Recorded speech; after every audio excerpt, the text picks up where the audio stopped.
Welcome back, Liz.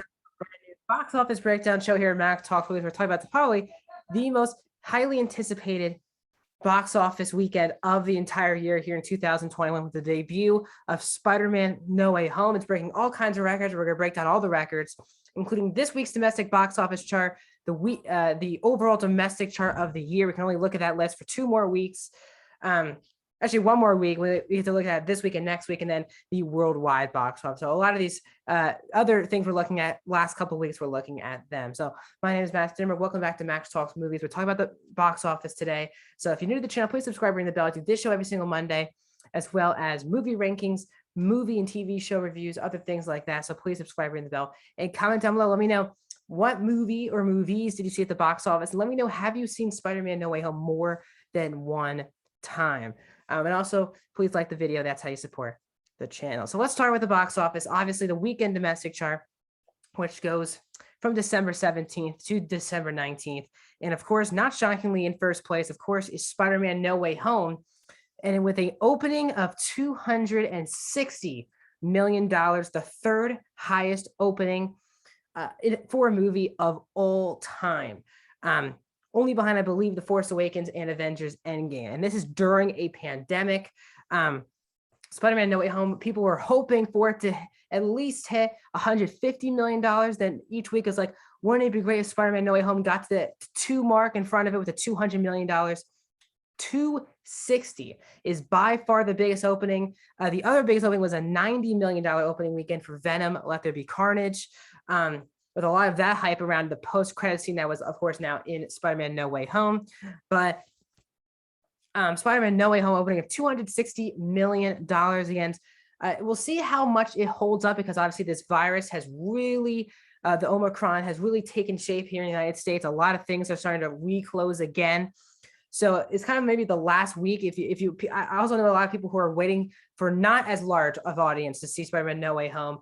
I went to most of my showings here in LA were completely sold out, and they were playing every 15 to 30 minutes. So this movie absolutely decimated. It was also the third biggest opening for a Thursday night opener. It made $50 million on Thursday, which is included in the Friday box office. So it is included in this 260 number. So really, really fantastic stuff. Big news, big savior of the movie theater. A lot of movie theater places have gone closed, and this has been the movie that has brought in the most revenue by far all year long. And not by a lot, but also because it feels like normal times revenue, which I don't think movie theaters have felt in a year and a half. So Spider-Man No Way Home, $260 million. It's also getting $60,000 per theater. Absolutely dominated. We'll talk about that more Spider-Man No Way Home in a second. In second place in its 4th week is Konto. It takes a 35% dip, which is the lowest dip in the top 5 this weekend. $6.4 million. It takes its domestic total to $81 million. Really the last week of full legs for Encanto. Encanto's had a solid run. Encanto will not be able to reach $100 million. There's multiple reasons for that. One is that Encanto is moving to Disney Plus with no extra cost on Friday, just in time for Christmas. So Encanto will be on Disney Plus this upcoming Friday. The other thing is that there's another theaters exclusive family movie coming out this week in Sing 2, which if people aren't seeing Encanto at home, they will go to the theaters to see Sing more likely than Encanto. So it seems like the legs are kind of out of Encanto, mainly because of it going already to Disney Plus, only 4 weeks into its run. But we'll see if Encanto can hang in the top 5. In its 3rd week, another big topic to discuss was Westside Story last week, only getting 10.5 opening. It has the biggest drop of the top 5. It dropped 65% in its 2nd weekend. $3.65 million for Westside Story. Its domestic total is 18.2. I don't think anyone thought we would be sitting here week 2 of Westside Story, and it has not reached $20 million domestically. This film has been one of the most disappointing films from a box office point of view of the entire year. It's going to get all this. Now, we'll see if it has legs even after this. This is a monster drop. And the reason why you can say, well, Max, most films drop off in that 60 to 70% range. But most of those films open much higher than West Side Story. So Westside Story needed a really like a 30 to 40% drop to even look good in the second week. This is a close to 70% drop for a movie that only opened at $10.5 million. So a big drop.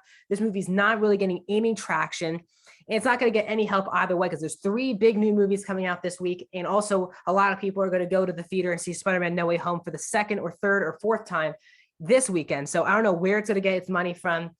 We'll see if it actually goes to PVOD very soon. It's getting a lot of Oscar buzz, been nominated for a lot of things across multiple associations. So we'll see if the Oscar push will get more people to the theater. But as of now, not a lot of people checking out West Side Story. In fourth place this weekend is Ghostbusters Afterlife. Ghostbusters Afterlife made $3.4 million in its 5th weekend. 52% drop. Its domestic total is 117.3. This film has had great legs at the box office, opening a week before Thanksgiving, and 5 weeks later, Ghostbusters Afterlife, actually a month later, the movie came out November 19th. We are at December 20th talking to you right now. A month later, it is still in the top 5. Huge praise to a theaters exclusive, to a franchise film that's not a superhero genre. Really, really good news for Ghostbusters Afterlife. And then finishing off the top 5 this weekend was the other new release in theaters this weekend, which was Nightmare Alley from Guillermo del Toro. Really all-star cast, $2.8 million in its opening weekend. Very low for a Guillermo del Toro movie, especially with one of his best casts he's ever had to date. This film has been very, very quiet. A lot of people want it. It has over a 90%, I think, on Rotten Tomatoes, but did not get enough people to the theater.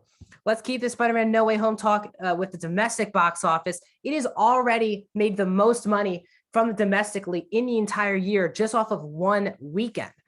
Shang-Chi and the Legend of the Ten Rings was holding on for a long time. Its run ended making $224 million. It has been overtaken just in one weekend by Spider-Man No Way Home, $260. So it is the third film to reach over $200 million. By the time I'm talking to you next weekend, it will surely pass $300 million at the domestic box office. So the question is, could Spider-Man No Way Home globally get to $1 billion? We'll talk about globally in a sec. But it is by far and will be the most successful movie here domestically in 2021. It's already been only in 1 week. If it stopped right now, it would hang on to the number one spot the rest of the year, but it will make a lot more money the next 2 weeks. So as I said, Shang-Chi is at number 2, Venom is at number 3, and Black Widow is at number 4. So 4 of the most successful movies here domestically are Marvel films. F9 is number 5, and Eternals is at number 6. So that means 5 of the 6 top domestic box office movies are Marvel films, Marvel characters. So big news for Disney and Sony. No Time to Die is at number 7. A Quiet Place Part 2 is number 8. Free Guys at 9. Ghostbusters Afterlife remains at 10. It leaps over Jungle Cruise this weekend. So Jungle Cruise is now down to 11, and Dune's at number 12. Godzilla vs. Kong. So 13 movies have made over $100 million. With Spider-Man No Way Home really making it its case to be the most successful movie of the year. When we look at worldwide box office, F9 is at number 4. No Time to Die has leaped F9. We know that's already. No Time to Die is at 774 worldwide. F9 is at number 4. So No Time to Die is number 3. F9 is at number 4. Spider-Man No Way Home in just one weekend opened with $600 million worldwide. So it is already at number 6 worldwide, just off of one weekend. Venom Let There Be Carnage is at number 7. Godzilla vs. Kong is at number 8. Shang-Chi is at number 9. And Eternals is at number 10. Just getting past Dune. So Spider-Man No Way Home, the big question is, can Spider-Man No Way Home be the first billion-dollar movie of the year? The top of the box office is this Chinese film that I don't want to botch the pronunciation, but it has made $904 million worldwide. That is the mark to beat. So Spider-Man is still $300 million short of that worldwide. The big reason why some people do not believe Spider-Man will get to $1 billion is because Spider-Man, just like all the other Marvel films this year, did not get a Chinese release date. It is not available to watch in China in theaters, which is the second biggest market worldwide. The MCU has dealt with that all year long. I do think Venom Let There Be Carnage did get a Chinese release date, but didn't open as big as obviously No Way Home. But we are still going to wait to see if Spider-Man No Way Home ever gets a Chinese release date. Films like Black Widow, Shang-Chi, and Eternals never have gotten their Chinese release date yet. So the question is, will Spider-Man get one? If it does, it will probably get past $1 billion. But without it, it will be tough to get there. But it needs, again, $400 million to get there worldwide. So a mega weekend, Spider-Man opening with $260 million domestically and 340 internationally, combining for 600 worldwide. Big weekend for Spider-Man No Way Home, for Sony, for Disney. It shows that this is one of the biggest all-time films domestically of all time. And a big way to box. But we're not done with any big movies coming out. We have this is a Christmas week. Obviously, Christmas is on Saturday. So Hollywood's giving you a lot of different types of films this weekend. 3 new releases are coming out. First is Matrix Resurrections, the 4th Matrix film. The first one in 18 years. It will be releasing on both HBO Max and in theaters, and it will be splitting IMAX screens with Spider-Man No Way Home. So Matrix will getting half the IMAX screens this weekend, and Spider-Man will get the other half. Also, both the other movies are theaters. Matrix is available on HBO Max and in theaters on Wednesday. Also available on Wednesday, both these movies are exclusively in theaters, is both Sing 2 and The King's Man. So a lot of new releases. Also on streaming, Being the Ricardos is coming out tomorrow on Amazon Prime, and Friday we'll have Don't Look Up. So a pretty busy weekend for movies this weekend. 3 big ones coming out, and as well as how much will Spider-Man No Way Home drop? Can it get to $1 billion? And can anyone overtake him at the #1 spot? We will be back with you next Monday. The last box office breakdown in 2021 will be happening next week here on the channel. So if you're new to the channel, please like the video, subscribe, ring the bell. I've already done spoiler reviews of Spider-Man No Way Home and my Spider-Man movie rankings. So please consider subscribing and check out my videos. I'll see you guys soon.